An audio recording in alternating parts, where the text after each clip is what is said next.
Welcome back. Another episode of Did You Know? Louis Conway Jr. Appreciate you showing up. We're still talking about COVID and cages, and being jail specific.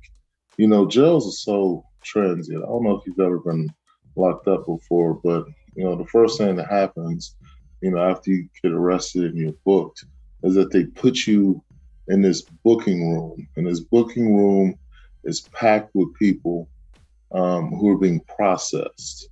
And so if you think about COVID and you think about the lack of staffing and you think about, the spread of COVID and you think about how many people are processed daily in jails, then you realize that the spread of COVID in jails is one of the greatest risks that we're really facing in terms of transmission.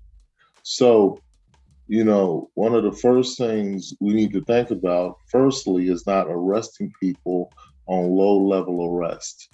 Certain things that, cops are doing to stay busy, we don't need to be thinking about that. We shouldn't be thinking about them, period. But in the time of a pandemic, we need to be really cognizant if we're not, people really need more help right now than they need to be arrested, right? So we need to be thinking about alternatives to arrest firstly.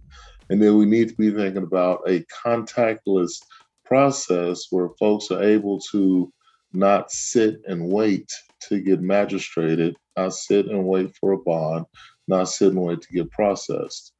Every moment, every hour that somebody is sitting waiting to get magistrated or processed, that means they're being exposed, right? So we need to be thinking about how can we make that process fast? How can we make it contactless?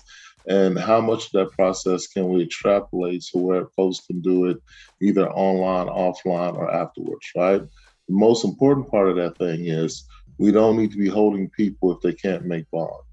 Right, so I guess that's probably the top line way for us to address COVID is that in jails specifically, is that we don't need to be holding people if they cannot make bond. All right, another episode of Did You Know? Louis Conway Jr. Make sure you subscribe and share, and I'll talk to you in a minute.